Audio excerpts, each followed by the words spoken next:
Hello everyone. तो इस video में आज हम पढ़ने वाले हैं, ये आपका लिटरेरी टर्म का 4 video, I think 4th video है ना। यस, ये 4 वीडियो है ना लिटरेरी टर्म पर। हमने अभी तक लिटरेरी टर्म के बहुत सारे, मतलब 3 वीडियो में हमने क्या किया था, टर्म्स को कवर कर लिया था आपके क्वेश्चन के थ्रू। आज ये 4 वीडियो में भी हम कुछ टर्म्स को कवर करेंगे, वो भी क्वेश्चन के थ्रू। आप लोग की डिमांड बहुत थी कि मैम एमएच अब्राहम को कंप्लीट करिए, तो हम धीरे धीरे कंप्लीट करेंगे क्वेश्चन के थ्रू। देन क्या करूँगी, जब पूरा कंप्लीट करा दूँगी ना, जो भी आपका टर्म्स वगैरह है, जो भी टर्म्स हैं, जो भी एग्ज़ाम से रिलेटेड है। वैसे तो एमएच अब्राहम में आप देखेंगे बहुत लेंदी है, बट हमें पूरा नहीं पढ़ना है। हमें बस वो पढ़ना है जो हमारे एग्ज़ाम में आता है, एग्ज़ाम के पॉइंट ऑफ व्यू से पढ़ना है, चाहे वो अल्फ़ाबेटिक वे में, जैसे ए से स्टार्ट है उसमें, तो ए वाला जो पोर्शन रहेगा, मतलब उसमें कौन कौन से इंपॉर्टेंट है वो अभी हमारा स्टार्ट है, चल रहा है। मैं वही टर्म्स उठा रही हूँ जो इंपॉर्टेंट है एग्ज़ाम के लिए। तो अफेक्टिव फैलेसी वगैरह हमने पढ़ लिया था। 3 वीडियो मैंने ऑलरेडी अपलोड कर दिया है इस पर, एमएच पर, आप जाके चेकआउट ज़रूर कर लेना। ये मेरी 4th वीडियो है, ये भी आपके एमएच अब्राहम, जितना भी लिटरेरी टर्म आएगा इधर एमएच अब्राहम से ही आएगा, क्योंकि मुझे कंप्लीट करना है उस टर्म्स को और इजी वे में समझाना है, ताकि इजी करना है। आपने थियोरी पढ़ ली होगी और यूट्यूब पे बहुत सारी थियोरी पढ़ी हुई है एमएच अब्राहम की, लेकिन अब हमें कैसे समझना है, थियोरी नहीं समझ में आ रही, हमको क्या करना है, क्वेश्चन के माध्यम से समझना है। समझ के भी चलना है, क्वेश्चन भी हमारा हो रहा है और एमएच अब्राहम हमारा क्लियर होते जा रहा है। ठीक है, तो ये याद रखना है। ये 4th वीडियो है, इसमें हम क्या क्या पढ़ने वाले हैं मैं पहले ही बता दे रही हूँ कि इसमें मैंने कौन कौन सा टॉपिक लिया है। एक आपका एंटी हीरो लिया है, इसमें हम समझेंगे कि एंटी हीरो क्या होता है। ठीक है, देन मैंने इसमें एंटीथीसिस लिया है, देन मैंने इसमें आर्काइज्म जो आपका है। 3 टर्म्स हम पढ़ेंगे और तीनों ही टर्म्स को हम क्वेश्चन के थ्रू पढ़ेंगे। ठीक है, ये था। बहुत सारे वर्ड्स अभी हैं जो हमारे एग्ज़ाम के लिए इंपॉर्टेंट है, सब इजी करते जाऊंगी, लेकिन उसके पहले ये देख लीजिए, ये पेड पीडीएफ है। जो कोई भी इंटरेस्टेड है इस पेड पीडीएफ में, जैसे कि मैं हर वीडियो में बताती हूँ, इस नंबर पे व्हाट्सअप कर सकते हो।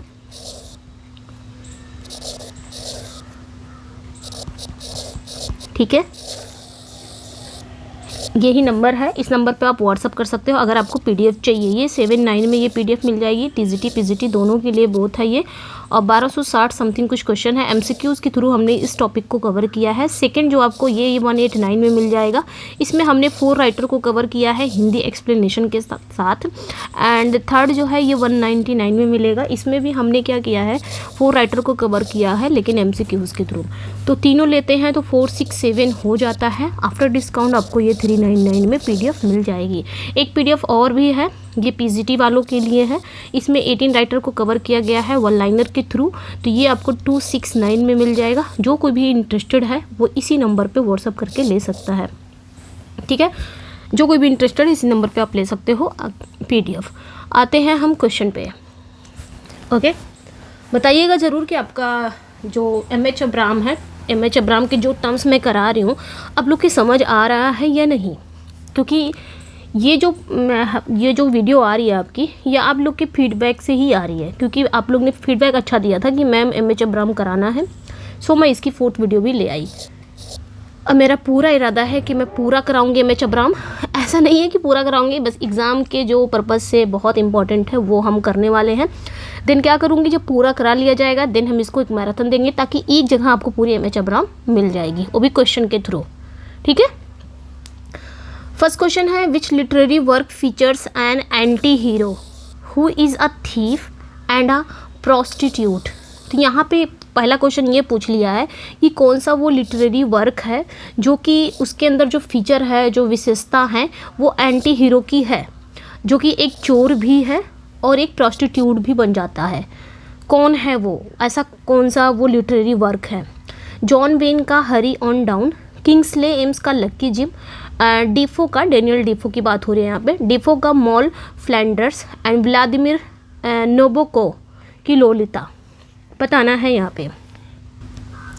ठीक है, तो यहाँ पे पूछा जा रहा है कि जो कि एक एंटी हीरो है। ठीक है, एंटी हीरो क्या होता है, हम यहाँ पे थोड़ा सा समझ लेंगे कि एंटी हीरो होता क्या है। ठीक है, एंटी हीरो क्या होता है? देखिए, प्ले में अगर कोई एंटी हीरो है, ये एक ऐसा कैरेक्टर होता है जिसमें जो पारंपरिक जो हीरो होते हैं, ट्रेडिशनल जो हीरो होते हैं, उनके गुणों की कमी होती है। जैसे और भी देखा जाए, हीरो में क्या देखा जाता है? अगर हीरो है, लिटरेचर में जो हीरो होते हैं, जो नायक होते हैं, वो आमतौर पे कैसे होते हैं? ब्रेव दिखाया जाता है। कैसे होते हैं? ब्रेव होते हैं, ऑनेस्ट होते हैं, ईमानदार होते हैं, प्रेरणादायक होते हैं। हम सोचते हैं ना कि हाँ, इस हीरो की तरह मुझे बनना है, ये अच्छा काम कर रहा है, या ये इस नायक की तरह, मतलब शूरवीर होते हैं जो हीरो होते हैं। लिटरेचर में जो हीरो को दिखाया गया है, आमतौर पर यही क्वालिटीज़ है हीरो की ना, कि वो ब्रेव होंगे, ईमानदार होंगे, अपने से पहले दूसरों के बारे में सोचेंगे। कोई भी मुसीबत आती है तो सबको बचाने की कोशिश करेंगे, ऐसा नहीं कि अपना ही भागने की कोशिश करेंगे, सब भाड़ में जाएं। तो ये आपके ये हीरो की क्वालिटी है, जो लिटरेचर में जो हीरो होते हैं, जो नायक होते हैं। लेकिन एंटी हीरो जस्ट इसका विपरीत है। एंटी हीरो में ये सारे क्वालिटीज़ आपको नहीं मिलेंगे। वो ब्रेव नहीं होंगे, वो ईमानदार नहीं होंगे, वो प्रेरणादायक नहीं होंगे। इन सभी क्वालिटीज़ में इनकी कमी होती है। वो होते हैं एंटी हीरो। ये कैसे होंगे? ये डरपोक टाइप के होंगे, यानी कि इनको अवसरवादी होंगे। इनको मौका मिलता है तो ये किसी का भी गला काट देंगे। अपने लालची होते हैं, स्वार्थी होते हैं जो एंटी हीरो होते हैं। और कभी कभी इमोरल भी होते हैं, अनैतिक भी होते हैं जो एंटी हीरो। जैसे कोई मुसीबत आ गई तो पहले अपने बचने की कोशिश करेंगे, ना कि जो लोग हैं, जो समाज है, उसके बारे में। तो उसे कहा जाता है एंटी हीरो। बस, ठीक है, समझ में आ गया होगा। बाकी हम क्वेश्चन के माध्यम से जैसे जैसे क्वेश्चन आएगा उसी हिसाब से समझते चले जाएंगे, आपको समझ में आ जाएगा। मैंने समझा दिया है, मुझे पता है कि समझ में आ गया होगा। देखिए, पहला क्वेश्चन है कि कौन सा लिटरेरी वर्क है जिसमें एक एंटी हीरो की फीचर है, विशेषता बताई जा रही है, एंटी हीरो को दर्शाया जा रहा है, जो कि एक थीप भी है, प्रोस्टिट्यूट भी है। तो राइट आंसर यहाँ पे डेनियल डीफो का एक वर्क है, मॉल फ्लैंडर्स। ठीक है, ये जो डेनियल डीफो का मॉल फ्लैंडर्स, ये एक नॉवल है। क्या है? ये एक नॉवल है। और इसमें जो मुख्य कैरेक्टर है, इसमें जो एक मुख्य कैरेक्टर एक फीमेल है, जो लाइफ में बहुत कठिनाइयों का सामना करते हुए एक चोर बन जाती है और फिर एक प्रोस्टिट्यूट भी बन जाती है। तो इस टाइप के कैरेक्टर, चोर टाइप के, मतलब अपने स्वार्थ के लिए वो किसी भी हद तक जा सकते हैं, कुछ इस तरह हीरो। ठीक है, समझ में आ रहा होगा कि जो जीवन में कई कठिनाइयों का सामना करते हैं और एक चोर भी बन जाती है। कौन? ये मॉल फ्लैंडर्स में एक कैरेक्टर है, एक महिला है, मतलब एक कैरेक्टर है जो महिला है, जो लाइफ में बहुत सारी मुश्किलों का सामना करते हुए एक चोर भी बन जाती है और एक प्रोस्टिट्यूट भी बन जाती है। लेकिन आमतौर पर जो हीरो होते हैं उनमें तो हम देखते हैं, जो हीरो होते हैं लिटरेचर के, उनमें उच्च नैतिकता दिखाई जाती है, आदर्श वाला माना जाता है। उनमें नैतिकता की कमी नहीं होती है, वो हायर होते हैं, हीरोइक होते हैं और वो आदर्श वाले माने जाते हैं। लेकिन मॉल फ्लैंडर्स की जो हीरो है, जो आप बोल सकते हो, जो एंटी हीरो है, जो फीमेल है, वो नैतिक रूप से दोषपूर्ण होते हुए भी एक जटिल और रोचक कैरेक्टर है। इसलिए इसे क्या कहा जाएगा? एक एंटी हीरो के रूप में जाना जाता है। ठीक है, क्योंकि ये थीप भी बन जाती है, प्रोस्टिट्यूट भी बन जाती है। इसके अंदर वो चीज़ें हमें देखने को मिलता है। इसके अंदर नैतिक रूप से, मतलब जो नैतिक है, जो मोरालिटी है, उसकी कमी है। ठीक है, तो यहाँ पे डेनियल डिफो का जो मॉल फ्लैंडर्स है, इसमें जो फीमेल कैरेक्टर है वो एक एंटी हीरो का काम करती है। खैर, आगे बढ़ते हैं हम। Which period is typically associated with the use of term anti hero. अब यहाँ पे क्या पूछा जा रहा है कि एंटी हीरो जो शब्द है वो किस पीरियड से सबसे अधिक जुड़ा हुआ है, मतलब किस पीरियड में जो राइटर थे अपने वर्क में एंटी हीरो का ज़्यादा यूज़ करते थे। वहाँ पे वो हीरो को नहीं रखते थे अपने राइटर में, वो एंटी हीरो को रखते थे। किस पीरियड के राइटर थे वो बताना है, किस पीरियड में सबसे ज़्यादा था, सबसे अधिक जुड़ा हुआ है। रेनेशा है, विक्टोरियन है, पोस्ट वर्ल्ड वार सेकेंड है, रोमांटिक है। ये सारे MH अब्राहम से मैंने क्वेश्चन बनाया है, वहीं से उठाया है। ठीक है, बताना है। तो यहाँ पे देखिए, ये जो राइट आंसर हो जाएगा आपका पोस्ट वर्ल्ड वार सेकेंड। ठीक है, पोस्ट वर्ल्ड वार सेकेंड के बाद लिटरेचर में जो हमारा एक हीरो रहता है ना, एक पारंपरिक हीरो, एक ट्रेडिशनल हीरो की जगह ऐसे कैरेक्टर का प्रचलन बढ़ा जो नैतिक रूप से जटिल, कमज़ोर, समाज द्वारा तय की गई नैतिकता से अलग होते थे। मतलब वो एक हीरो वाली क्वालिटी उनके अंदर नहीं होती थी, जैसे कि एक हीरो वाली क्वालिटी है, वैसे नहीं होते थे। तो पोस्ट वर्ल्ड वार के बाद यही हुआ, जब जो लिटरेचर में आया, जो राइटर थे, उन्होंने अपने वर्क में एक ट्रेडिशनल हीरो की जगह एक ऐसे कैरेक्टर को रखना उन्होंने शुरू किया जो नैतिक रूप से कैसे होते थे, जटिल, उनके अंदर इमोरल रहता था, यानी कि मॉरलिटी नहीं रहती थी, वो बहुत वीक होते थे, दब्बू टाइप के, या समाज द्वारा तय की गई जो नैतिकता है उससे एकदम ही अलग होते थे। ये जो कैरेक्टर होते थे ये ट्रेडिशनल हीरो की तरह आदर्शवादी भी नहीं होते थे, बल्कि ये अपने स्वार्थ, लालच, भय और कन्फ्यूजन से भरे होते थे। ये जो कैरेक्टर राइटर रखते थे अपने वर्क में, तो इसे ही हम क्या कहते हैं, एंटी हीरो का नाम देते हैं। और इस पीरियड में एंटी हीरो कैरेक्टर अधिक प्रचलित हुए, ये याद रखना है, ठीक है, ये आपने याद रखना है। पोस्ट वर्ल्ड वार सेकेंड के बाद लिटरेचर में एंटी हीरो का प्रचलन बढ़ गया था। इस पीरियड में लोग क्या करते थे कि जो राइटर हैं वो अपने वर्क में एंटी हीरो कैरेक्टर लेते थे, एक ऐसे कैरेक्टर को हीरो बनाते थे जो एंटी हीरो कहलाता था, ठीक है। जो मेन जो आपके हीरो रहते थे, जो ट्रेडिशनल हीरो थे, उनकी जगह पे ये लोग रखे जाते थे, ठीक है। समझ में आ गया होगा हीरो की क्वालिटी क्या है और जो एंटी हीरो है उसकी जस्ट विपरीत है, अपोजिट है, ओके। नेक्स्ट वन पे आएंगे, who is the protagonist in the Thomas. यहाँ पे पूछा जा रहा है कि who is the protagonist, protagonist कौन है इन थॉमस पिंचन की ग्रेविटीज रेनबो में, ठीक है, ये बताना है कि प्रोटैगनिस्ट कौन है, ठीक है। ये थॉमस पिंचन का है, ये याद रखना है, थॉमस पिंचन का ये ग्रेविटी रेनबो है और इसमें पूछा जा रहा है कि प्रोटैगनिस्ट कौन है। प्रोटैगनिस्ट वही आपके जो हीरो, ठीक है, प्रोटैगनिस्ट को ही हीरो कहते हैं। इसको भी हम पढ़ेंगे किसी दिन नेक्स्ट में, इस टर्म को, ओके, अच्छे से बेहतर ढंग से पढ़ेंगे। यूसेरियन है, हम्बर्ट है, फिर है आपका टायरोन, स्लॉथरॉप है एंड व्लादिमीर है। कौन है ये बताना है। थॉमस पिंचन के फेमस ये नॉवेल है ग्रेविटीज रेनबो। इसका जो मुख्य कैरेक्टर है उसका नाम क्या है, टायरोन, याद रखना है। मुख्य कैरेक्टर है टायरोन स्लॉथरॉप। ये एक ऐसा व्यक्ति है जो वर्ल्ड वार सेकेंड के दौरान बहुत ही गुप्त सैन्य अनुसंधानों से उलझा हुआ था। एक ऐसा कैरेक्टर है ये जो विशिष्ट हीरो की तरह साहसी या नैतिक रूप से श्रेष्ठ नहीं होता है।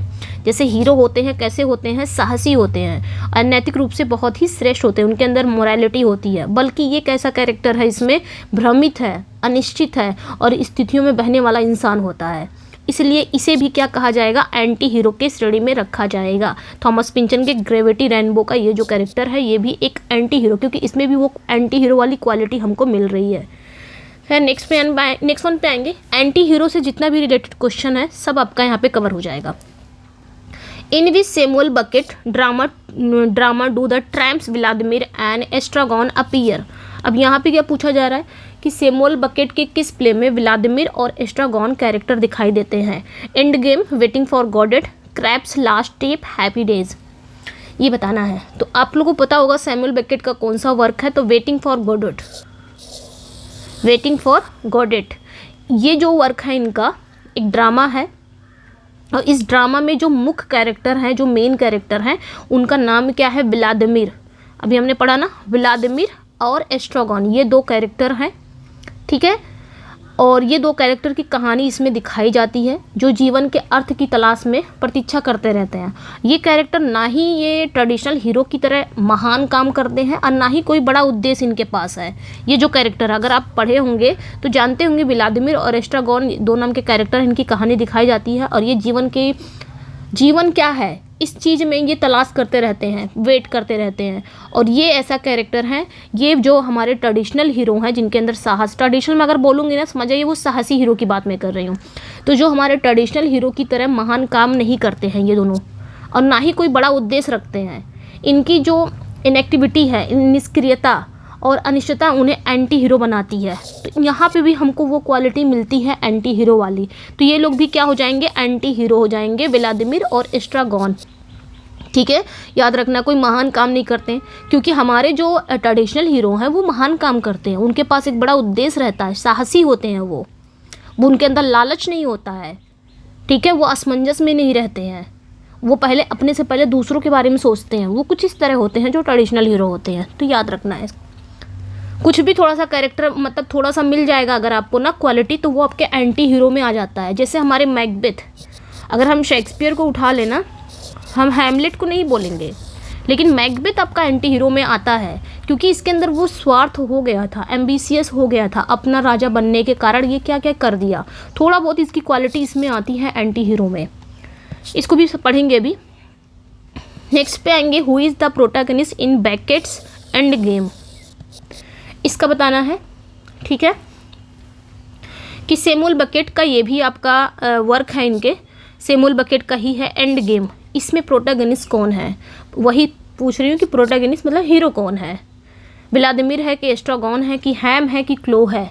तो व्लादिमीर और एस्ट्रागॉन तो किस में थे, वेटिंग फॉर गॉडेट में थे, ये दोनों याद रखना है, ये उसमें कैरेक्टर हैं आपके बच्चे, हैम और क्लो। तो ये किस में है, हैम, ये याद रखना है। ओके, जो आपका हैम है ना, ये एंड गेम का कैरेक्टर है और ये सैमुअल बेकेट का वर्क है। ये कैरेक्टर, जितना भी कैरेक्टर बताया जा रहा है ना, सब एंटी हीरो का बताया जा रहा है, इसलिए मैंने कहा ना एंटी हीरो से सब कुछ आपका यहाँ पे क्लियर हो जाएगा। सारे क्वेश्चन 10 क्वेश्चन है, 10 क्वेश्चन आपका एकदम क्लियर हो जाएगा एंटी हीरो से। फिर बोलने वाले नहीं हो एंटी हीरो क्या है और किस किस राइटर ने एंटी हीरो का यूज़ किया है, ये भी हम पढ़ रहे हैं इसमें। तो देखिए, जो एंड गेम में जो कैरेक्टर है, मुख्य कैरेक्टर यही है, ये मेन कैरेक्टर है। ठीक है, ये मेन कैरेक्टर है हैम, जिसका ये शारीरिक रूप से अनेबल होता है और दूसरों पर ये क्या होता है, डिपेंड रहता है। इसके पास जीवन को लेकर कोई स्पष्ट उद्देश्य नहीं है। जो हैम नाम का कैरेक्टर है, जीवन को लेकर कोई उद्देश्य नहीं है। इसका रवैया बहुत ही कड़वा होता है, बहुत निराशाजनक होता है, अगर आप पढ़ेंगे तो पता चलेगा। यह एक परंपरागत यानी कि यह एक ट्रेडिशनल हीरो की तरह बहादुर या प्रेरणादायक नहीं है। इसके अंदर ये क्वालिटीज़ हमें नहीं देखने को मिलती, बल्कि ये एक हारा हुआ इंसान है, असहाय व्यक्ति है, इसलिए ये भी एक एंटी हीरो के रूप में सामने आता है। ठीक है, एंड गेम का ये कैरेक्टर है, एंड गेम का ये हीरो है, लेकिन कौन सा हीरो है, इसके अंदर कौन सी क्वालिटी है, एंटी हीरो की। तो समझ में आ गया होगा। ठीक है, नेक्स्ट पे आएंगे, विच character is not an example of N anti hero mention in the text. अब यहाँ पे क्या पूछा जा रहा है कि निम्नलिखित में से वो कौन सा कैरेक्टर है जो एंटी हीरो की श्रेणी में नहीं आता है। अभी तक हमने पढ़ते चले आए थे कि एंटी हीरो की श्रेणी में आता है, अब कौन सा कैरेक्टर है जो एंटी हीरो के श्रेणी में नहीं आता है। हम्बर्ट, फिर आपका टायरोन, स्लॉथॉर्प है, मॉल फ्लैंडर्स है, जे गेट्सबी बताना है यहाँ पे। तो देखिए, यहाँ पे सभी लोग हैं। अभी हमने ऊपर पढ़ा ना हम्बर्ट आएगा अभी क्वेश्चन आगे। फिर टायरोन वाला भी पढ़ा, टायरोन के अंदर भी वो क्वालिटी हमें मिलती है।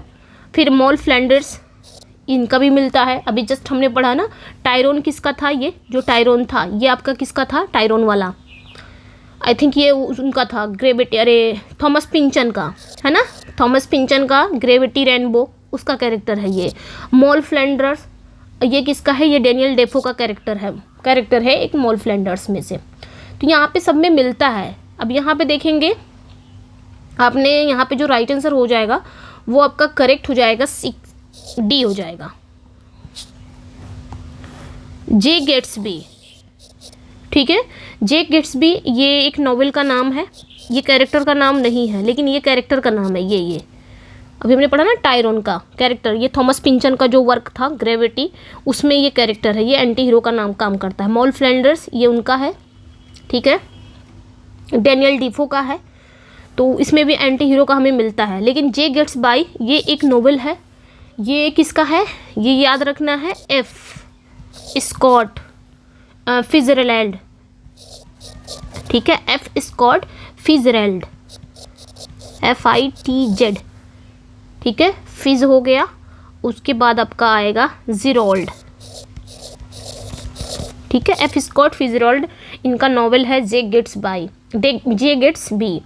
ठीक है, इसमें ये जो नॉवेल है ना, इसमें द ग्रेट गेट्स बी एक हीरो है, वो भले ही कुछ नैतिक रूप से संदेहात्मक काम करता है, लेकिन उसकी जो एम्बिशियस है और प्रेम कहानी उसे एक ट्रेजिक हीरो बनाती है, ना कि एंटी हीरो। ठीक है, तो इसमें जो आपका वो कैरेक्टर है ग्रेट गेट्सबी, वो हीरो है, ये याद रखना, वो हीरो है और वो कुछ नैतिक रूप से कुछ काम तो करता है, लेकिन उसकी महत्वाकांक्षा प्रेम कहानी उसे एक ट्रेजिक हीरो बनाती है। मतलब वो कहीं ना कहीं इसमें कुछ उद्देश्य लेके चल रहा है, एक हमारे जो ट्रेडिशनल हीरो है उसकी तरह इसका काम है, कुछ क्वालिटी यहाँ पे मिल रही है जो उसे एक ट्रेजिक हीरो बनाती है, ना कि एंटी हीरो। तो ये याद रखना, इसलिए ये आपका क्या हो जाएगा, एंटी हीरो इसमें मेंशन नहीं है। और इसके जस्ट विपरीत आपका हम्बर्ट जो है, आपका टायरन जो है, ये सारे क्या हैं आपका मॉल फ्लैंडर्स जो हैं, इसमें जो देखेंगे तो इसमें आपको ट्रेडिशनल हीरो से अलग होते हैं, ये नैतिक रूप से जटिल होते हैं, इसलिए ये सारे क्या कहलाते हैं, एंटी हीरो कहलाते हैं। इतने क्वेश्चन आ जाएंगे ना कि आपका एंटी हीरो से ना अगर कोई मैं टर्म्स उठा रही हूँ ना तो उसके 10 क्वेश्चन लेती हूँ, जिससे आपका ना इतनी बार हम उसको रिपीट करें हर टाइप के क्वेश्चन, मतलब बहुत ही डीप चला जाएगा। अब वो क्वेश्चन से ना हमको वो टर्म अच्छे से समझ में आ जाएगा कि ये टर्म कहे क्या रहा है भाई। एक क्वेश्चन में नहीं समझ में आएगा, 2 में नहीं आएगा, 3 में नहीं आएगा, आप देखेंगे 10-10 क्वेश्चन सेम वही क्वेश्चन पूछ रहा है, थोड़ा सा घुमा घुमा के आपको नॉलेज भी मिल रहा है, बार बार वही चीज़ बताया जा रहा है, तो आपको समझ में आ जाएगा कि क्या चीज़ें हैं। जो कभी क्लियर नहीं हुई वो इस वीडियो में क्लियर हो जाएगी। What does the term anti-hero generally imply about the character? यहाँ पे क्या पूछा जा रहा है, अब वही पूछा जा रहा है कि एंटी हीरो शब्द का क्या अर्थ होता है।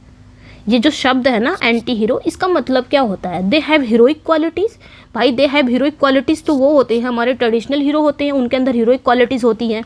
तो एंटी हीरो में तो ऐसा नहीं है, जैसे मैंने बताया भी। They possess dignity and power, they lack traditional heroic qualities and may be petty, passive and dishonest. तो इनके अंदर ना ये कैसे होते हैं, ईमानदार नहीं होते हैं, निष्क्रियता से भरे होते हैं, ये पैसिव नहीं होते हैं, इनके अंदर हीरोइक क्वालिटीज़ नहीं होती हैं, लालची होते हैं, स्वार्थी होते हैं। इस टाइप के जो हीरो होते हैं, इस टाइप के क्वालिटी वाले जो कैरेक्टर होते हैं वो आपके एंटी हीरो कहलाते हैं। तो याद रखना है, एंटी हीरो एक ऐसा कैरेक्टर है जिसमें ट्रेडिशनल हीरो के गुणों की कमी होती है। अक्सर ये छोटे होते हैं, निष्क्रिय होते हैं, धोखेबाज होते हैं, स्वार्थी हो सकते हैं। तो यहाँ पे आपका सी करेक्ट हो जाएगा, ठीक है।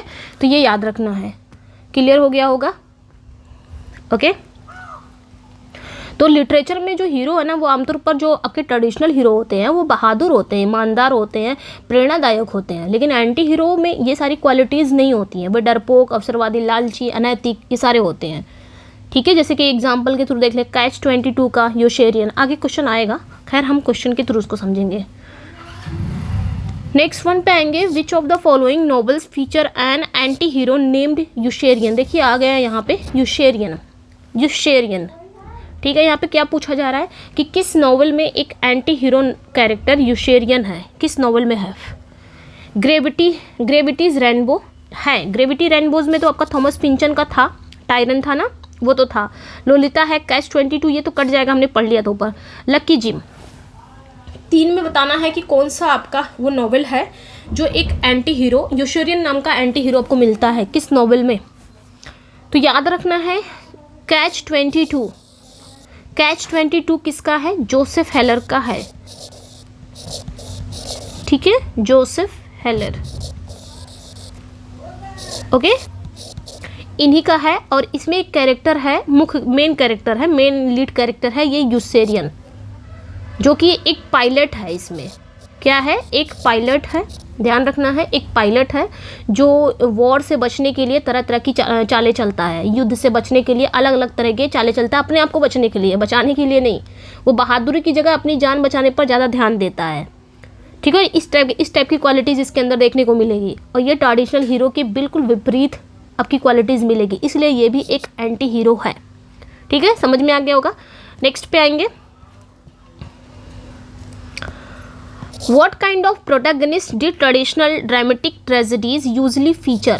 अब यहाँ पे क्या पूछा जा रहा है कि जो आपके प्रोटैगनिस्ट होते हैं, जो आपके ट्रेजिक ड्रामा ट्रेजेडी, यहाँ पे क्या पूछा, व्हाट काइंड ऑफ प्रोटैगनिस्ट, किस टाइप के प्रोटैगनिस्ट होते हैं, did traditional dramatic tragedy usually feature, ठीक है।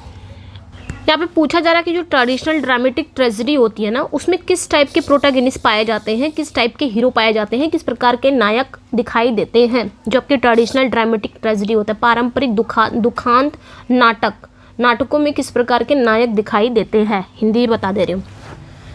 तो character with petty and ignominious traits कि high state individual with dignity and courage, non heroic individual and non moral values, lowly protagonist stripped of value and meaning बताना है यहाँ पे।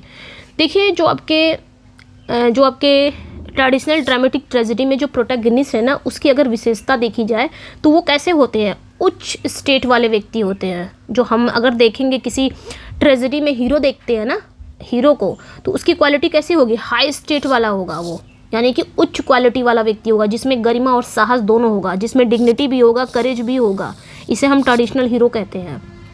ठीक है, जैसे कि शेक्सपियर हो गए, सोफोक्लीज हो गए, और भी बहुत क्लासिसिज्म के जो राइटर थे वो ट्रेजेडी लिखते थे जिसमें हीरो कैसे आमतौर पर राजा होते थे, योद्धा होते थे, महान नेता होते थे। और ये कैसे होते थे? साहसी होते थे, इनके अंदर करेज होता था, मोरालिटी से भरे होते थे, मतलब नैतिक रूप से ये मजबूत होते थे और अपने भाग्य से लड़ने वाले होते थे।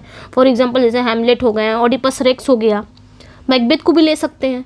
बट मैकबेथ में थोड़ी सी क्वालिटी क्या हो गई, पर एंटी हीरो वाला क्वालिटी वहाँ पे भी हमको मिलता है मैकबेथ में। ठीक है, तो याद रखना है। अभी तक मैंने जो अभी पढ़ाया आपको, इस क्वेश्चन को आप तुरंत लगा लिए होंगे, आपका यहाँ पे ये सही हो गया होगा कि एंटी हीरो की क्वालिटी, अरे एंटी हीरो नहीं, ट्रेजेडी में जो हीरो होते हैं, जो आपके ट्रेडिशनल हीरो होते हैं, उसकी क्वालिटी क्या है। अकॉर्डिंग टू टेक्स्ट के अनुसार which genre include extreme instances of anti hero. अब यहाँ पे क्या पूछा जा रहा है कि टेक्स्ट के अनुसार, यानी कि लिटरेचर की किस जॉनरा में एंटी हीरो को चरम रूप देखने को मिलता है। जो एंटी हीरो होता है उसका चरम रूप देखने को हमें मिलता है। अब बताना है यहाँ पे, रोमांटिक कॉमेडीज में कि हिस्टोरिकल फिक्शन में कि ड्रामेटिक ट्रेजेडी में कि साइंस फिक्शन में, मतलब साहित्य की, लिटरेचर की किस जॉनरा में एंटी हीरोज को हमें देखने को मिलता है एकदम चरम रूप में, चरम रूप देखने को मिलता है उसका। तो किस में हमें देखने को मिलता है? ड्रामेटिक ट्रेजेडी में देखने को मिलता है कि नहीं।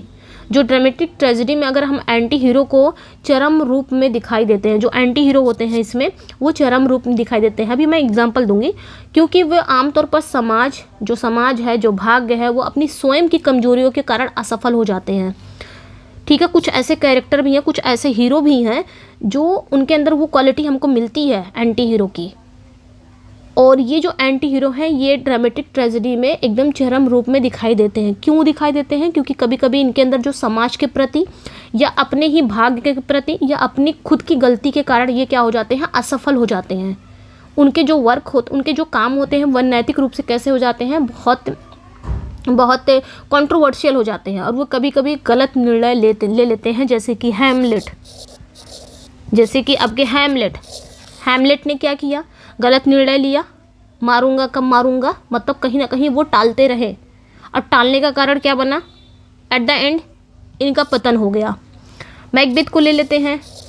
ठीक है, ये भी कुछ क्वालिटी है इनके अंदर, जो ट्रेजेडी में अगर देखा जाए इनके अंदर ये आपके एंटी हीरो वाले ये सारे पतन वाला, मतलब एकदम चरम रूप में हमें देखने को मिलते हैं एंटी हीरो का। मैकबेथ में देखो इनकी एम्बिशियस इतना ज़्यादा थी, इन्होंने अपने राजा को ही मार दिया। ठीक है, राजा बन गए, उसके बाद भी इनका जो एम्बिशन है, जो इनकी महत्वाकांक्षा वो कम नहीं हुई, इनका लालच बढ़ता गया। बढ़ने के कारण ये कितने लोगों को मार दिए। ठीक है, मैकडेफ की पूरी फैमिली को ही ख़त्म कर दिया, बैंकों के फैमिली को ख़त्म करना चाहता, बैंकों को मार दिया। तो इस टाइप का है। अब ये अपने कमजोरी के कारण इनका भी पतन हुआ। ट्रेजिक फ्लॉ जिसे हम बोलते हैं, इनका भी पतन हुआ। आप एंड गेम जैसे प्लेज में इस तरह के कैरेक्टर आपको मिल सकते हैं। ठीक है, तो ये याद रखना है। ओके, तो यहाँ पे हम फिनिश करते हैं, मतलब एंटी हीरो का फिनिश करते हैं यहाँ पे हम। अब अगला जो हम टर्म पढ़ेंगे, एंटी हीरो समझ में आ गया होगा, नहीं समझ में आएगा तो फिर से पूछ लेना। एंटी हीरो एक ऐसा कैरेक्टर होता है जो ट्रेडिशनल हीरो की एकदम, मतलब ट्रेडिशनल हीरो की अगर जो आपके डिफिनेशन देखोगे ना उसमें फिट नहीं बैठता, यानी कि उसका विपरीत होता है। वो नैतिक रूप से जटिल होता है, कमज़ोर होता है, स्वार्थी होता है, इनएक्टिव हो सकता है। और एंटी हीरो, ये याद रखना है कि पूछा जाएगा कि लिटरेचर में एंटी हीरो कब एकदम प्रचलित था लिटरेचर में, तो 20वीं सेंचुरी में।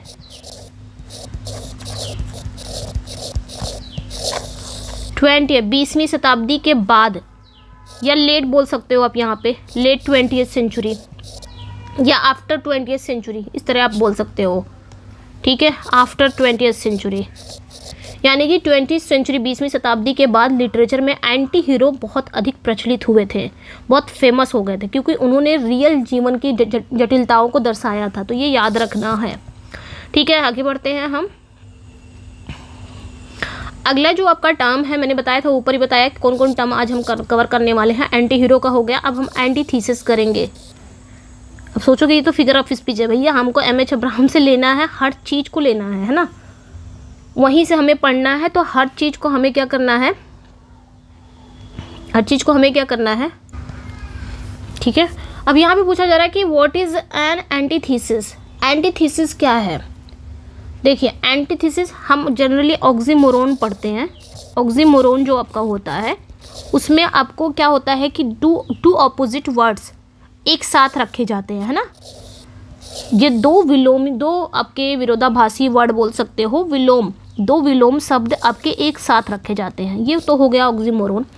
बट एंटीथीसिस में क्या होता है, दो वाक्य होते हैं, मतलब दो सेंटेंस हो गए या दो फ्रेज, दो अपोजिट फ्रेज या दो अपोजिट सेंटेंस एक साथ रखे जाते हैं, पैरेलल में रखे जाते हैं, वो हो गया आपका एंटीथीसिस।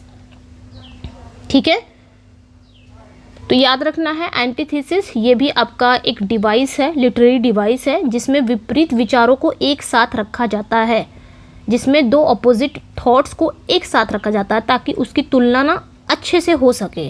जैसे एग्जाम्पल के तौर पे लेंगे, जैसे हमने कहा it was the best of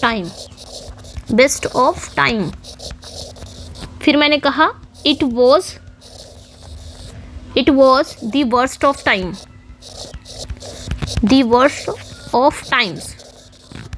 यहाँ पे एक एंटीथीसिस है, it was the best of time, it was the worst of time. Best और वर्स्ट एक साथ रखा गया है, ये एंटीथीसिस का ही एग्जाम्पल है। इसमें जो बेस्ट है और जो वर्स्ट है, ये दो विरोधाभासी विचारों को एक समानांतर रूप में, एक पैरेलल रूप में प्रस्तुत किया गया है। तो दो यहाँ पे बस इतना याद रखना है, दो विपरीत विचारों को, दो विपरीत सेंटेंस, दो विपरीत आपके फ्रेज को एक साथ रखा जाता है, दैट इज कॉल्ड एंटीथीसिस। नहीं समझ में आएगा, आगे हम क्वेश्चन के थ्रू समझेंगे इसको। चलिए आगे बढ़ते हैं, क्वेश्चन करते हैं अब। ठीक है, एंटीथीसिस क्या है? तो अभी मैंने बताया एंटीथीसिस क्या है, तो राइट आंसर यहाँ पे क्या हो जाएगा आपका, एंटीथीसिस अ कंट्रास्ट, ये कंट्रास्ट करेगा, दोनों एक दूसरे से विरोधाभास करेंगे। एंड अपोजिशन, विपरीत होंगे। In the meaning of contagious phrases और क्लॉजेस दैट मैनिफेस्ट पैरेललिज्म, ये याद रखना है। मतलब एक दूसरे से लोग क्या करेंगे, कंट्रास्ट करेंगे। दो बस इतना याद रखना है, जैसे ऑक्सीमोरोन है वैसे एंटीथीसिस है, उसमें दो विपरीत शब्द को एक साथ रखा जाता है। इसमें दो विपरीत वाक्य को, यानी कि दो विपरीत सेंटेंस को, दो विपरीत फ्रेज को एक साथ रखा जाता है पैरेलल में। ठीक है, which work feature the example willing to wound and yet afraid to strike.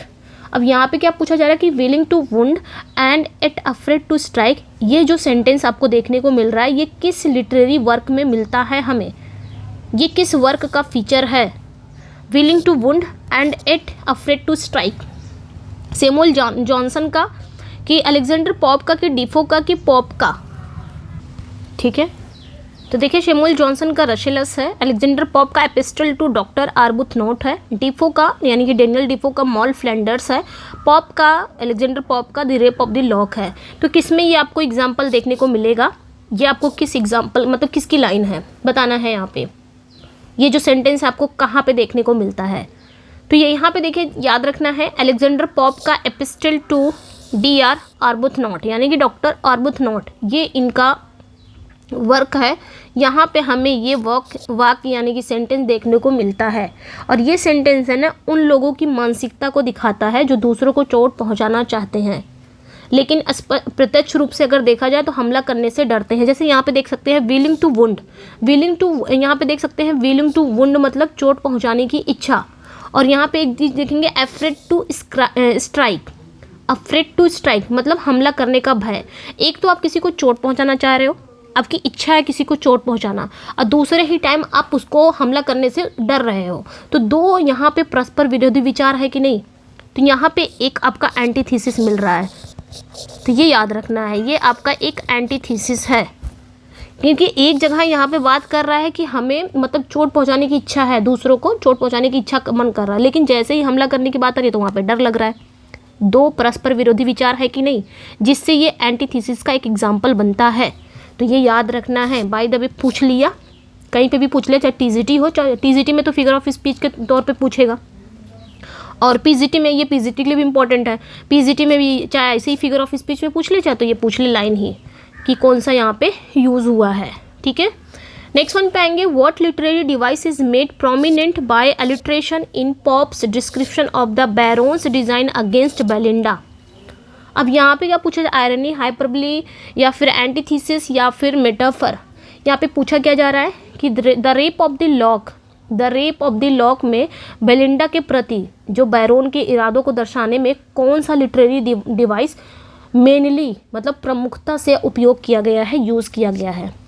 मतलब रेप ऑफ द लॉक में बेलिंडा के प्रति बैरोन ने अपने इरादों को दिखाया है, लेकिन अपने इरादों को किस टाइप दिखाया उन्होंने, कौन सी लिटरेरी डिवाइस का यूज़ किया है कि उन्होंने दिखाया है, आयरनी, हाइपरबली, एंटीथीसिस या फिर आपका मेटाफर। तो याद रखना है इसमें इन्होंने एंटीथीसिस के थ्रू दिखाया है अपने इरादों को, ठीक है, याद रखना है। अलेक्जेंडर पोप का ये एक आप सटायर बोल सकते हो, ये जो रेप ऑफ द लॉक है ये एक सटायर भी है, एपिक है और मॉक एपिक है। रेप ऑफ द लॉक इसमें बेलिंडा के बाल कटने की बैरोन की योजना को दर्शाने के लिए एंटीथीसिस का यूज़ किया गया। यहाँ विपरीत विचारों को क्या किया गया है, एक समानांतर रूप से प्रस्तुत करके हास और व्यंग पैदा किया गया है, ठीक है, याद रखना है। नेक्स्ट पे आएंगे, identify the sentence that heightens and antithesis by alliteration in Samuel Johnson Rasselas, ठीक है, यहाँ पे भी आपको बहुत अच्छा मिलेगा। अब एंटीथीसिस से सारे क्वेश्चन इसमें आ जाएंगे। एंटीथीसिस आपको समझ में आ गया होगा, बस वही याद रखना है, विपरीत विचारों को एक साथ रखा जाता है। बस अब यहाँ पे एंटीथीसिस से रिलेटेड ये होगा कौन कौन से राइटर ने अपने वर्क में एंटीथीसिस का यूज़ किया है, ठीक है। तो यहाँ पे वही पूछा जा रहा है कि रेसिलस, ये जो सैमुअल जॉनसन का ये वर्क है रेसिलस, इसमें कौन सा सेंटेंस है जो एंटीथीसिस को और अधिक प्रभावी बनाता है, यानी कि एंटीथीसिस को और अधिक प्रभावी बना। एंटीथीसिस तो है, जैसे यहाँ पे willing to wound and yet afraid to strike, इसमें भी दिखता है एंटीथीसिस, लेकिन यहाँ पे रेसिलस में कौन सा है जो अधिक प्रभावी बनाता है, यानी कि एंटीथीसिस एकदम पक्का बोल सकते हो कि वही है, वो सही अर्थ निकाल रहा है। ये तो निकाल रहा है, अब बताना है, ये तो कट गया भाई, इसको मैं पहले एलिमिनेट कर दूँ क्योंकि अभी हमने पढ़ा है, ठीक है, ये तो भी जस्ट ऊपर पढ़ा हमने, ठीक है, याद रखना है, ओके। अलेक्जेंडर पॉप का वो पढ़ा ना एपिस्टल वाला, ये तो resolve to win he meditates the way marriage has many pains but celibacy has no pleasure by force to ravish और बाय फ्रॉड बीट्रे। बताना है इसमें कौन सा है, ठीक है। तो यहाँ पे देखिए राइट आंसर क्या हो जाएगा, ये सैमुअल जॉनसन के रेसिलस की लाइन है, marriage has many pains but celibacy has no pleasure. Marriage क्या देती है, बहुत पेन देती है, लेकिन सेलिबेसी मतलब जो शादी नहीं करता, जो अविवाहित जीवन जीता है, वो प्लेजर भी नहीं देता। यहाँ पे एक एंटीथीसिस हुआ कि नहीं हुआ, यहाँ पे एक आपका देख सकते हो ना, एक परस्पर विरोधी विचार है कि नहीं है। मतलब अब यहाँ पे देख सकते हो सैमुअल जॉनसन का ये जो सेंटेंस है वो रेसिलस से लिया गया है। इसमें इन्होंने मैरिज को यानी कि विवाह को और अविवाहित जीवन के बीच एक विरोधाभास को दिखाया है। जैसे मैरी हैज़ मेनी पेन्स कहकर उन्होंने विवाह को क्या बताया, शादी को क्या बताया कि कष्टमय बताया गया है, कि मैरिज जो देती है वो दर्द देती है, पेन देता है, कष्ट देता है। जबकि सेलिबेसी हैज़ नो प्लेजर कहकर उन्होंने यहाँ पे क्लियर कर दिया है कि जो सेलिबेसी है यानी कि जो अविवाहित जीवन में कोई आनंद भी नहीं है। तो ये दो परस्पर विरोधी विचार हैं कि नहीं। तो यहाँ पे ये एंटीथीसिस का सबसे एक्सीलेंट एग्जाम्पल बोल सकते हो ये, ठीक है, तो ये याद रखना है। चलिए नेक्स्ट पे आएंगे। अगला जो क्वेश्चन है आपका, in Pope's the Rape of the Lock how is the parallelism in the syntax made prominent. यहाँ पे क्या पूछा है, रेप ऑफ द लॉक में जो पैरेललिज्म है उसको कैसे उजागर किया पॉप ने, अलेक्जेंडर पॉप ने रेप ऑफ द लॉक में जो पैरेललिज्म है मतलब समानांतरण बोल सकते हो, इसको कैसे उन्होंने उजागर किया, थ्रू मेटाफर के थ्रू कि थ्रू हाइपरबली या through alliteration in the antithesis nouns या थ्रू आयरनी, ठीक है। तो ये याद रखना है उन्होंने जो पैरेललिज्म को या कि समांतर को उन्होंने उजागर कैसे किया, एंटीथीसिस नाउन में एलिट्रेशन के थ्रू से। कैसे, इसमें इन्होंने एंटीथीसिस में जो नाउन है यानी कि एंटीथीसिस नाउन में उन्होंने एलिट्रेशन के माध्यम से पैरेललिज्म की प्रमुखता को दी, मतलब पैरेललिज्म यानी कि समांतर को उन्होंने प्रमुख बताया। एलिट्रेशन हमने पढ़ा था, एलिट्रेशन का अर्थ वही होता है जहाँ पे एक साउंड से शुरू होने वाले शब्द का प्रयोग होता है।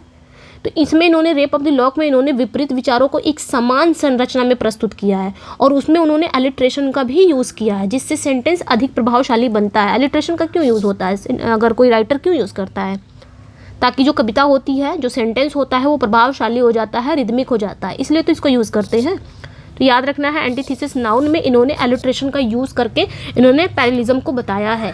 ठीक है, ये बहुत डीप क्वेश्चन हो जाता है, लेकिन था भाई एंटीथेसिस में ये चीज़ें आएंगी, समानांतर चीज़ें आएंगी, पैरेललिज्म को एक साथ रखा जाता है ना।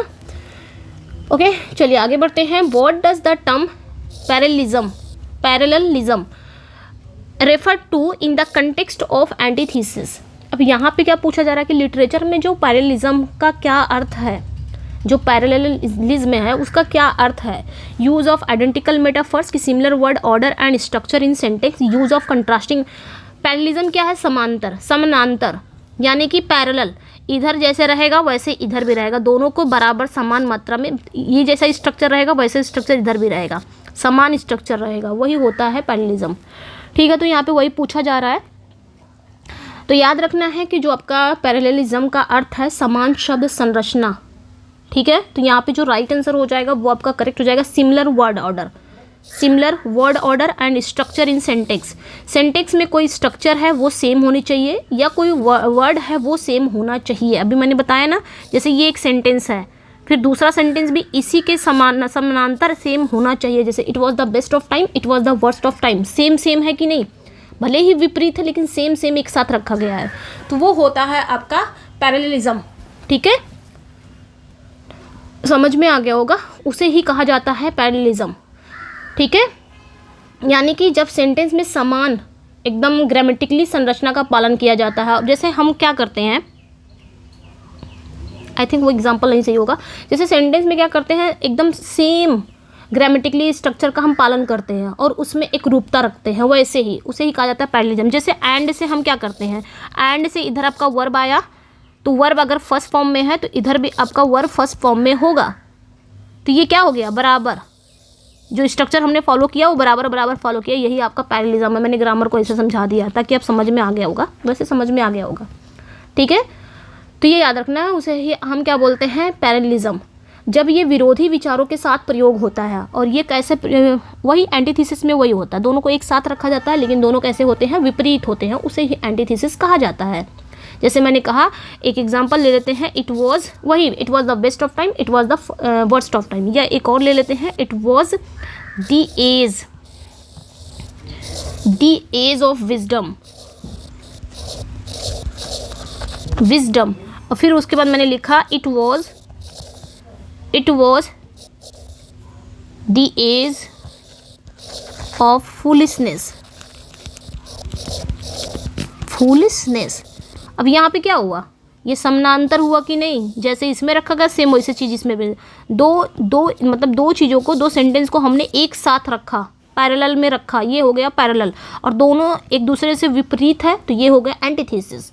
समझ में आ गया होगा। चलिए नेक्स्ट पे आएंगे।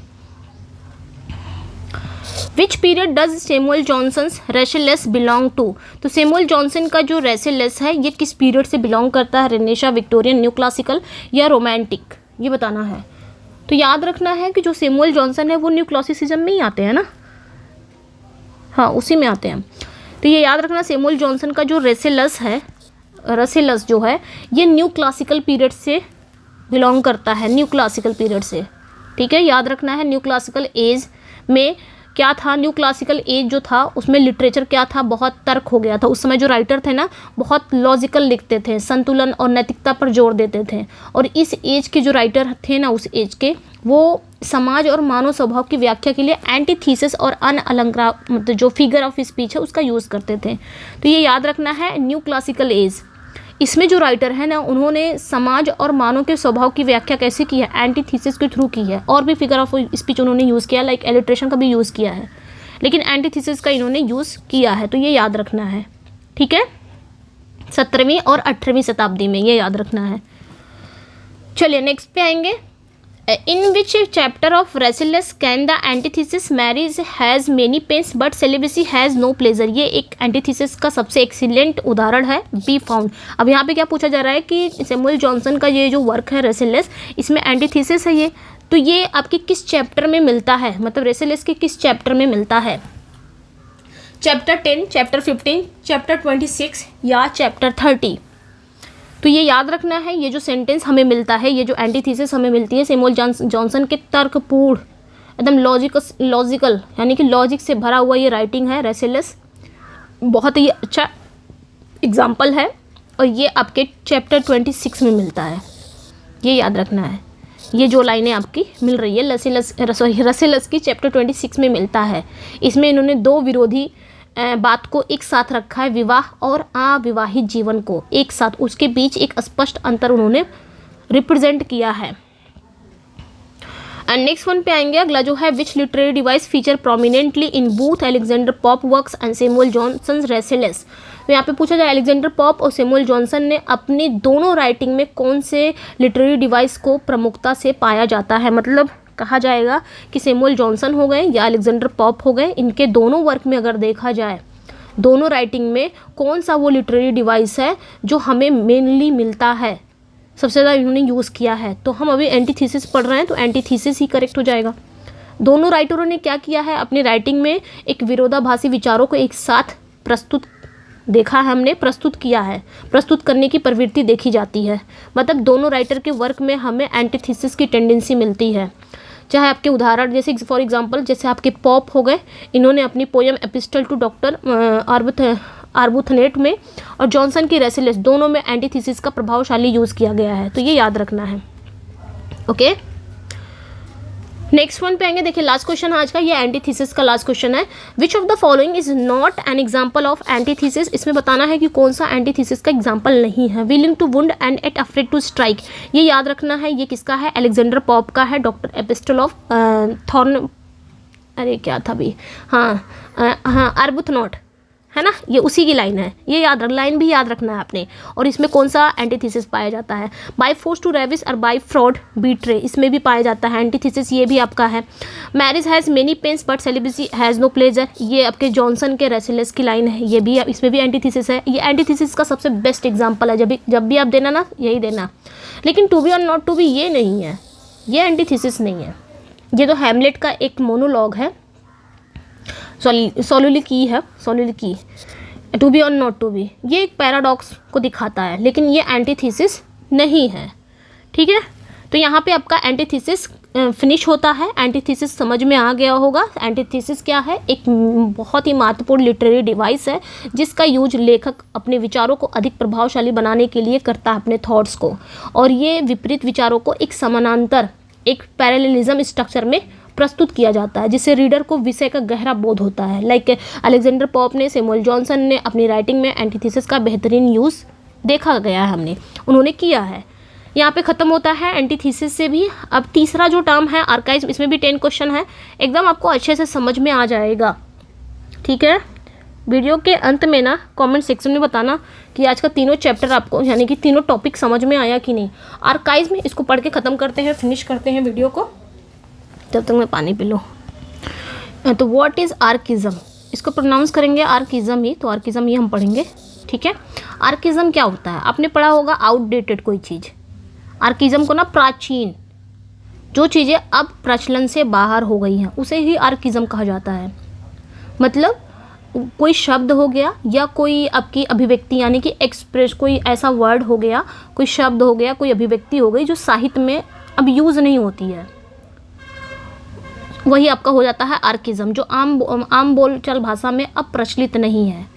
ठीक है, ये कहाँ पे यूज़ होता है, ये आपका कोई शब्द हो गया, कोई अभिव्यक्ति हो गई जो साहित्य में यूज़ करना होता है। पहले के लोग करते थे, पहले के राइटर करते थे, लेकिन अब के राइटर क्या करते हैं, अब आम बोलचाल की भाषा में अब प्रचलित नहीं है, अब यूज़ नहीं करते। लेकिन आज भी कुछ ऐसे राइटर को आप देखेंगे, आज की बात नहीं करा जा रहा है, ये बहुत पुरानी भाषा, बहुत पुराना है, बहुत प्राचीनतम बोल सकते हो आर्किज्म। जैसे एग्जाम्पल आउटडेटेड, जैसे पहले के लोग ओल्ड इंग्लिश में हम क्या यूज़ करते थे, दाउ आर्ट, अब हम क्या यूज़ करेंगे, यू आर। दाउ आर्ट का मतलब क्या हो गया, यू आर। जैसे हमने पहले वेयर फोर यूज़ करते थे, वेयर फोर, अब क्या यूज़ करते हैं, वाई। ठीक है, जैसे हैथ यूज़ करते थे, हैथ। तो ये सब क्या है, ये आपका पुराना वर्ड है, आर्किज्म है, जो अब आम बोलचाल की भाषा में हम लोग यूज़ नहीं करते हैं, वही हो गया आपका आर्किज्म। आर्किज्म का वही अर्थ है उन शब्दों को या उन अभिव्यक्तियों का साहित्य में उपयोग करना जो आम बोलचाल की भाषा में अब प्रचलित नहीं है। ठीक है, उसे कहा जाता है आर्किज्म। चलिए, व्हाट इज आर्किज्म? मैंने बताया the literary use of words and expressions, मतलब वो शब्द, वो एक्सप्रेशंस जो लिटरेचर में यूज होते थे, that have become obsolete in common speech, लेकिन अब वो क्या हो गए हैं, अब बोलचाल की भाषा में वो प्रचलित नहीं है। That is called archaism. साहित्य में, लिटरेचर में स्पेशली जब आप कोई पोइटिक लिखते थे, पोयम लिखते थे, या कोई एक फॉर्मल राइटिंग में कोई लेखक क्या करता था, कोई राइटर क्या करता था, पुरानी भाषा को बनाए रखने के लिए वो क्या करते थे, पुराने या अप्रचलित शब्दों का यूज़ करते थे। ठीक है, करते थे ताकि वो एक विशिष्ट शैली, गरिमा या ऐतिहासिक प्रभाव पैदा किया जा सके। उसे ही कहा जाता है आर्किज्म। राइटर जानबूझ के अब यूज़ करते हैं ताकि रीडर को ना वो पुराने भाषा से मतलब ये बोलते हैं ना रूबरू कराए, कुछ इस तरह है। अरे भाई, फिल्म देखोगे आप, कोई मूवी, आज की मूवी देखोगे तो पुरानी चीज़ों को दिखाया जाएगा, एकदम पुराने, जैसे कि आपका कब बहुत पुराना कोई पुराने सीन को दिखा दिया गया तो आप वहाँ पहुँच गए। तो राइटर भी वही हाल करते थे। राइटर क्या करते थे, अपने वर्क में, अपने राइटिंग में, अपने पोएम में वो पुराने वर्ड को यूज़ कर देते थे ताकि रीडर पुरानी चीज़ों को पढ़े, पुराना वाला एक फीलिंग ले, कुछ इस तरह। ठीक है, समझ में आ गया होगा। बाकी हम क्वेश्चन से समझते हैं आर्किज्म क्या होता है। ओके, जैसा भी मैंने समझाया, दाउ आर्ट यानी कि यू आर हम यूज़ करते हैं, अब हम वेयर फोर नहीं यूज़ करते क्यों के लिए।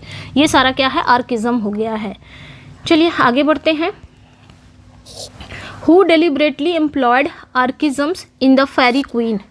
अब देखेंगे कि किस राइटर ने अपने वर्क में आर्किज्म का यूज़ किया है, यानी कि पुराने वर्ड का जानबूझ के उन्होंने यूज़ किया है। राइटर जानबूझ के करते हैं। आजकल की जो मूवी बनती है ना, चाहे तो वो जो आपके प्रोड्यूसर हैं, डायरेक्टर हैं, वो क्या करें, जानबूझ के पुरानी चीज़ों को अपने पुराने सीन को दिखा दें या बहुत पुराने चीज़ों को ला के दिखा दें। तो हम क्या करेंगे, अपना पुराने वाली फीलिंग को, कहते हैं ना ओल्ड इज़ गोल्ड, पुरानी वाली फीलिंग करने लग जाएंगे। हाँ, हम पुराने समय को देख सकते हैं। तो कुछ इस तरह है रीडर को फीलिंग दिलाने के लिए। तो वही हाल है इन लोग का भी, जो आपके राइटर थे, ये भी के पुराने वर्ड का अपने राइटिंग में यूज़ करते थे ताकि रीडर जान सके, फील ले सके। यहाँ पे पूछा क्या जा रहा है, who deliberately employed archaism in the Faerie Queene. किस लेखक ने, किस राइटर ने फेरी क्वीन में जानबूझकर आर्किज्म का यूज़ किया है। John Milton, Samuel Johnson, Edmund Spenser, Alexander पप। तो हम सभी को पता है दी फेरी क्वीन ये एक एपिक है। किसका है, एपिक पोयम है, किसका है, एडमंड स्पेंसर का है। इसमें इन्होंने बड़े पैमाने पर आर्किज्म का यूज़ किया है, ये याद रखना। क्यों किया है, स्पेंसर ने अपनी पोयम को एकदम शिवलरिक रोमांस के अनुरूप बनाने की पुरानी अंग्रेजी शब्दों को, उसके जो वाक्य, जो सेंटेंस स्ट्रक्चर का यूज़ किया है, पुरानी चीज़ों को भर दिया है इसमें फेरी क्वीन में। क्यों किया है, ये सब जानबूझ के करते हैं। क्यों किया इन्होंने, उनका यही उद्देश्य था, जो रीडर है ना, रीडर को प्राचीन और काव्यात्मक अनुभव प्रदान करना था। ठीक है, प्राचीन चीज़ों को रीडर को दिखाना था, ये एक्सपीरियंस उनको ले, रीडर को जो एक्सपीरियंस मिले पुरानी चीज़ों को मिला है। इस वजह से इन्होंने जानबूझकर आर्किज्म का यूज़ किया। यानी आर्किज्म का यूज़ करना मतलब पुराने शब्द को अपने इस राइटिंग में यूज़ कर लेना। ठीक है, समझ में आया ना। जैसे उन्होंने एक वर्ड हाइट करके यूज़ किया, हाइट।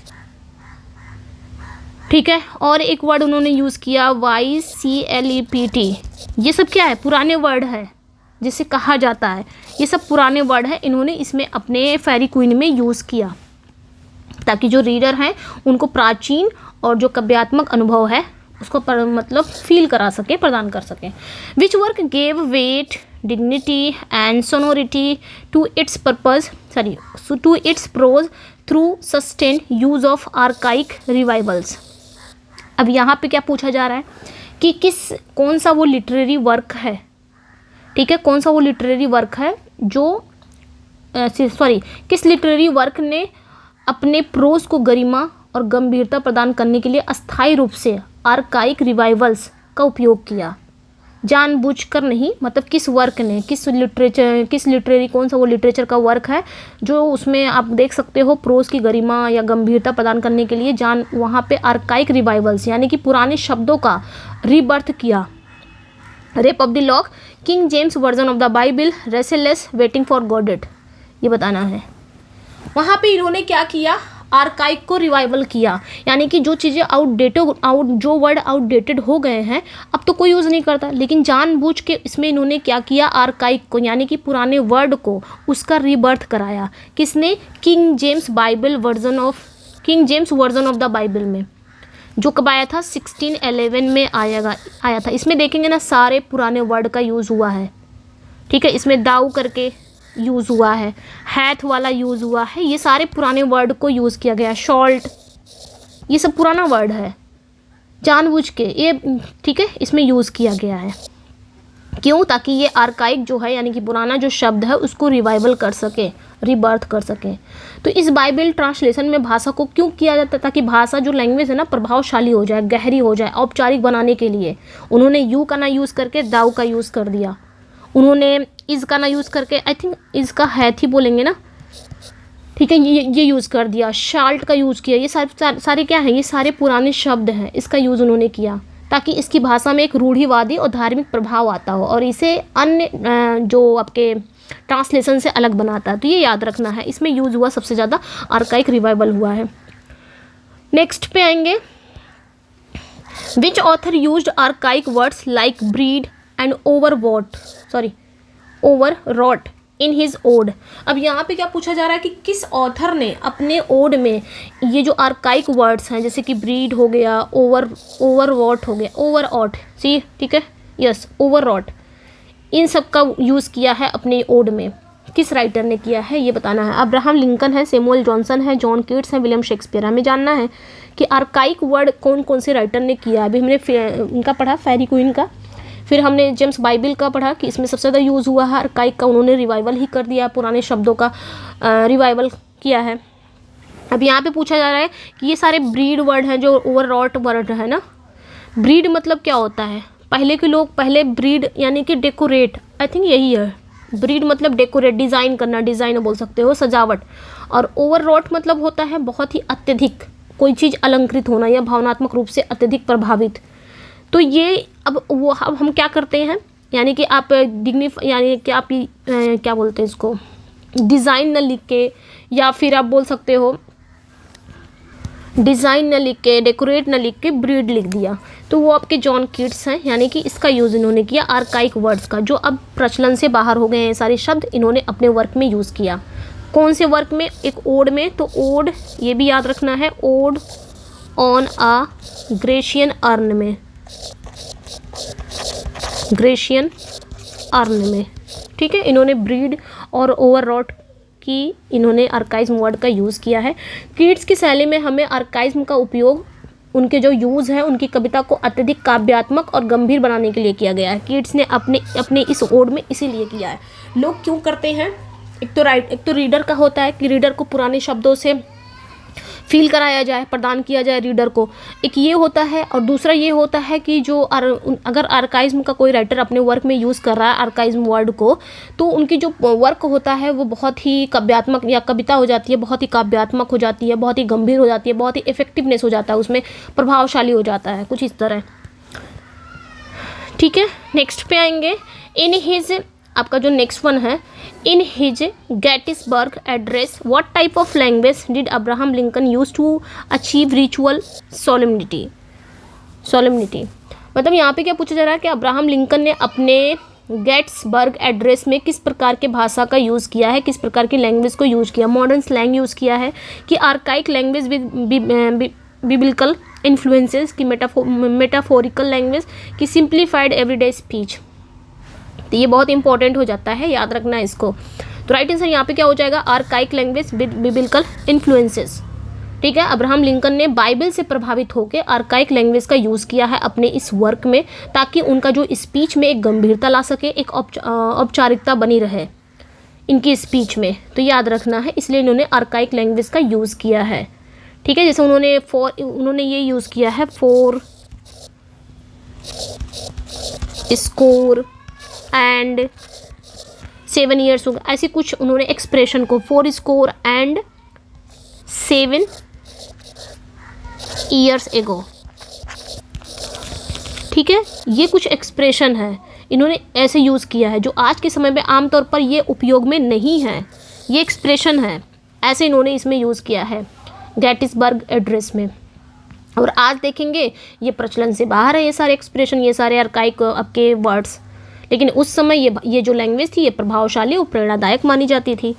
ठीक है, तो याद रखना है। नेक्स्ट वन पे आएंगे, what is one example of an archaic word continue in poetic diction through the 19th century. यहाँ पे पूछा क्या जा रहा है, ऐसा कौन सा वो टर्म है, ऐसा कौन सा वो अर्काइक वर्ड है जो 19th सेंचुरी की पोयम में अर्काइक शब्दावली के रूप में बना रहा। पूछा जा रहा है ऐसा कौन सा वो शब्द है जो 19वीं शताब्दी की पोयम में, कविता में अर्काइक शब्दावली के रूप में बना रहा। ठीक है, बताना है, यानी कि अर्काइक जो शब्दावली थी उसमें वो बना रहा, मतलब कई राइटर ने उसका यूज़ किया। स्मार्टफोन की स्टिड, सेल्फी या टेलीविज़न, ये बताना है। और ये 19th सेंचुरी में बना रहा, प्रचलित रहा, वो वर्ड अर्काइक वर्ड ही था। कौन सा वो था, तो देखिए याद रखना है, स्टिड करके, स्टीड ये रहा, इसका मतलब क्या होता है, घोड़ा, हॉर्स।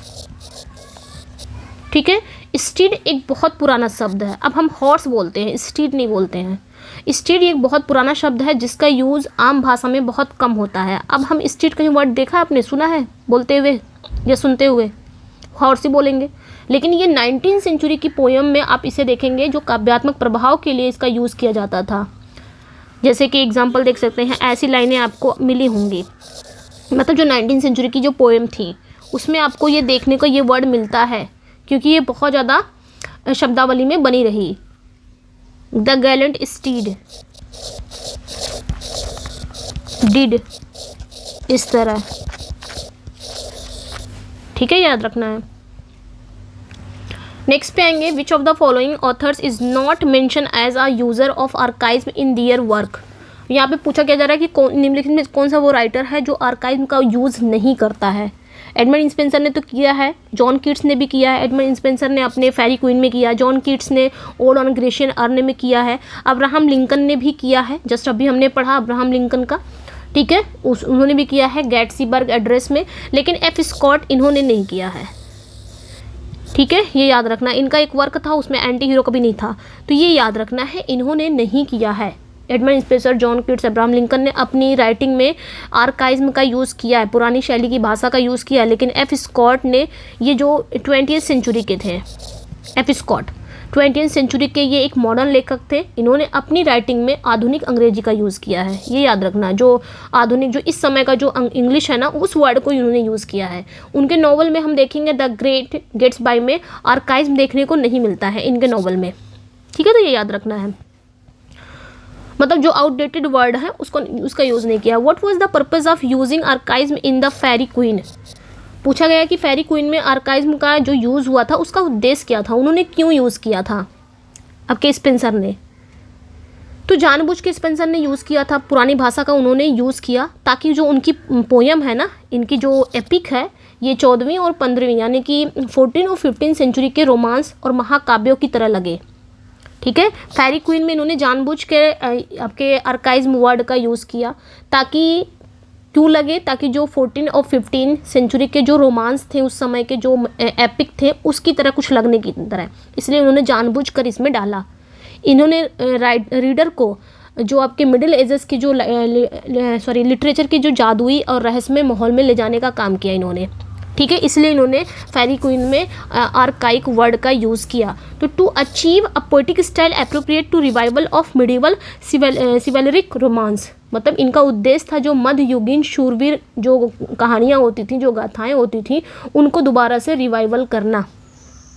ठीक है, तो ये याद रखना है, यहाँ पे आपका बी करेक्ट हो जाएगा। जानबूझ के यूज़ करना, ताकि जो मेरा वर्क है, जैसे कि 14वीं और 15वीं शताब्दी में जैसे रोमांस आए, जैसे एपिक आए, उनकी तरह मेरा भी वर्क लगे, और रीडर को ना मिडिल एज के जो लिटरेचर है, उस समय जो जादुई और रहस्यमय माहौल होता था, उसमें ले जाने के लिए। ठीक है, मैंने बहुत अच्छे से समझा दिया है। चलिए नेक्स्ट वन पे आएंगे, in which century did many poets continue to use archaic word like I ween and methought in their verses. अब यहाँ पे क्या पूछा रहा, किस सेंचुरी में पोएट्स ने आई वीन, मी थॉट जैसे आर्काइक शब्दों का यूज़ जारी रखा, किस सेंचुरी में। तो ये भी बहुत इंपॉर्टेंट हो जाता है, किस सेंचुरी में आर्काइक वर्ड्स को राइटर ने जारी रखा, यूज़ किया, 17, 18, 19 या 20th। तो याद रखना है 19th सेंचुरी के। ठीक है। 19वीं सेंचुरी में आपके कीट्स वुड्स 19वीं सेंचुरी के थे ना, ये याद रखना है। 19वीं सेंचुरी में 19वीं सेंचुरी के जो आपके राइटर थे उन्होंने जो आपका आर्काइक वर्ड है ना, इसका यूज़ जारी रखा। जैसे कि यहाँ पे एक वर्ड है आई वीन। आई वीन मतलब क्या होता है? मुझे विश्वास है। आप बोलोगे आई बिलीव, तो आई बिलीव ना बोल के आई वीन। मी थॉट, यहाँ पे एक वर्ड है मी थॉट। मी थॉट मीन्स क्या होता है? मुझे लगा। आई थिंक ना बोल के हम लोग बोलते हैं ना आई थिंक, मुझे लगा, तो मी थॉट। इन शब्दों का मतलब ये सारे शब्द आधुनिक अंग्रेजी में अब क्या हो गया? अब ये कभी कहीं देखा आपने कि मी थॉट बोला जाता है आई थिंक की जगह पे? आई वीन, मुझे विश्वास की जगह पे आई बिलीव, आई वीन बोला जाता है। अब देखेंगे, अब ये जो मॉडर्न इंग्लिश में ये क्या हो गए? सब आउटडेटेड हो गए हैं। लेकिन जो रोमांटिक युग के जो पोएट्स थे, 19वीं सेंचुरी के जो पोएट्स थे, इन्होंने अपने पोइटिक प्रभाव के लिए बनाए रखा ताकि इनका जो पोइटिक इफेक्ट है ना वो बना रहे। जैसे कि जॉन कीट्स ने, अल्फ्रेड लॉर्ड टेनिसन ने, ये सारे कवि ने क्या किया? इन शब्द का यूज़ किया, आर्काइक वर्ड का। लास्ट क्वेश्चन है आज का। Who were major sources of archaism for Milton and many later authors? अब यहाँ पे क्या पूछा जा रहा है कि एडमंड स्पेंसर के बाद मिल्टन जैसे राइटर ने आर्काइज्म के लिए किन सोर्स से प्रेरणा ली? तो एडमंड स्पेंसर ने यूज़ किया, उसके बाद मिल्टन जैसे राइटर आ गए। तो मिल्टन जैसे राइटर ने आर्काइज्म के लिए किन सोर्स से प्रेरणा ली? इन्होंने भी क्या आर्काइज्म का यूज़ किया था? अगर किया था तो कहाँ से इन्होंने ये प्रेरणा ली थी, सोर्स लिया था? Spenser the King James Bible की, Chaucer and Shakespeare, Homer and Virgil, या डिकिंस एंड ट्वेन? तो हम सभी को पता है मिल्टन किसे फॉलो करते थे? स्पेंसर को। ठीक है, स्पेंसर को ही, इसीलिए भाई वो यहीं से सीखेंगे स्पेंसर। और द किंग जेम्स बाइबल सबसे ज़्यादा इसी में यूज़ हुआ है और इसमें यूज़ हुआ है फेरी क्वीन में, यानी कि स्पेंसर की फेरी क्वीन में। और किंग जेम्स बाइबल जो 1611 में आया था वहाँ पे सबसे ज़्यादा आर्काइज्म वर्ड का यूज़ हुआ है। तो स्पेंसर ने अपने राइटिंग में चौसर की पुरानी अंग्रेजी शैली का क्या किया है? इमिटेट किया है। और मिल्टन सहित अन्य राइटर ने भी द किंग जेम्स बाइबल की गंभीर और प्रभावशाली भाषा से उन्होंने प्रेरणा ली है। तो इन दोनों सोर्स से लिटरेचर में आर्काइज्म को बनाए रखने में एक महत्वपूर्ण भूमिका निभाई गई है। तो राइट आंसर यहाँ पे ए हो जाएगा। ठीक है, तो ये याद रखना, आर्काइज्म लिटरेचर में भाषा को अधिक काव्यात्मक, प्रभावशाली, ऐतिहासिक बनाने के लिए ही यूज़ किया जाता है आर्काइज्म वर्ड, ताकि जो लैंग्वेज हो बहुत ज़्यादा काव्यात्मक हो जाए, इफेक्टिव मतलब इफेक्ट से भर जाए, ऐतिहासिक हो लगे। तो एडमंड स्पेंसर ने, जॉन कीट्स ने, मिल्टन जैसे राइटर ने जानबूझकर अपनी पुरानी लैंग्वेज में ओल्ड लैंग्वेज का यूज़ किया है अपने वर्क में। जानबूझकर ओल्ड लैंग्वेज का उन्होंने यूज़ किया ताकि जो उनकी राइटिंग है वो क्लासिकल लगे, वो फॉर्मल दिखे। ठीक है, जैसे कि king James Bible, Abraham Lincoln की स्पीच में भी हमें आर्काइक भाषा का उपयोग देखने को मिलता है, जो उनके प्रोज को एक आधिकारिक और ऐतिहासिक स्वरूप देता है। आई होप समझ में आ गया होगा। हाँ, टाइम लग गया ज़्यादा, 30 क्वेश्चन थे बट 3 टॉपिक थे और तीनों टॉपिक को हमने बहुत डिटेल में पढ़ा है। कैसा लगा? अपना फीडबैक ज़रूर दीजिएगा, क्योंकि ये आपके फीडबैक से ही वीडियो आएगी, अदरवाइज़ मैं इसको बंद कर दूँगी, क्योंकि बहुत टाइम लगता है समझाने में और मुझे लगता है कि मैं आप लोगों को समझ में आ गया होगा। ठीक है, बताइएगा ज़रूर कि समझ में आया, टर्म्स क्लियर हो रहे हैं या नहीं हो रहे हैं। और टर्म्स के हम क्या कर रहे हैं, एक टर्म को ना हम 10-10 क्वेश्चन लेके आ रहे हैं। एक टर्म को पूरा अंदर जितना डीप क्वेश्चन जाता है ना, सब कर ले जा रहे हैं। तो उससे रिलेटेड बहुत सारे आपके क्वेश्चन हो जा रहे हैं, सिर्फ टर्म से नहीं पढ़ रहे हैं। टर्म्स किसने इस टर्म को किस राइटर ने अपने किस वर्क में यूज़ किया है, कितना यूज़ किया है, कौन से सेंचुरी के राइटर ने किया है, ये सारा पढ़ रहे हैं। तो अच्छा लग रहा है कि नहीं? इस तरह वीडियो चलती रहेगी। फीडबैक ज़रूर चाहिए मुझे, फीडबैक ही तो मांग रही हूँ, और क्या मांग रही हूँ? फीडबैक दे दीजिएगा। हाँ, लाइक कर दीजिएगा और सेशन को शेयर भी कर दो ताकि अदर भी इस चीज़ का बेनिफिट ले सकें। बहुत सारे पढ़ा है भरमार की मैम, सब लोग एम.एच. अब्राहम से डर रहे हैं कि एम.एच. अब्राहम कैसे पढ़ें। बहुत सारे लोगों को ऐसा लगता है कहाँ से स्टार्ट करें, एम.एच. अब्राहम समझ में नहीं आ रही। तो मैं यहाँ थोड़ा सा ईजी वे में समझा रही हूँ ताकि सारे बच्चे इसका अवेल कर सकें। तो प्लीज़ सबको शेयर करिएगा, जो भी आपके हैं नियर डियर उन सभी को शेयर करिएगा और लाइक भी कर दीजिएगा। लाइक बहुत कम रहता है, मैं बोलती जल्दी नहीं लाइक के लिए, लेकिन फिर बोल रही हूँ, लाइक भी कर दीजिएगा, फीडबैक ज़रूर दीजिएगा। चलिए फिर मिलते हैं नेक्स्ट वीडियो में। Thank you for watching, bye bye. PDF चाहिए तो मेरे टेलीग्राम पे जुड़ जाइएगा, वहाँ पे इसका पीडीएफ मिल जाएगा। हालांकि अब आपको पीडीएफ, अगर आप ये पीडीएफ पढ़ेंगे ना तो आपको समझ में आ जाएगा, क्योंकि मैंने बहुत अच्छे से समझाया है। आप पीडीएफ ऐसे भी पढ़ सकते हैं, आपको कुछ भी डाउट नहीं होगा। ठीक है, हाँ, पेड पीडीएफ चाहिए तो पेड पीडीएफ के लिए आपको इस नंबर पे जुड़ना पड़ेगा। ओके, पेड पीडीएफ के लिए इस नंबर पे आप व्हाट्सअप कर सकते हो, आपको पेड पीडीएफ मिल जाएगी। और एक बार ये एम.एच. अब्राहम फिनिश हुआ ना तो हम पूरा मैराथन इसका लेके आएंगे ताकि एक जगह आपको सब मिल जाएगा। ठीक है, चलिए फिर मिलते हैं नेक्स्ट वीडियो में। Thank you for watching, bye bye.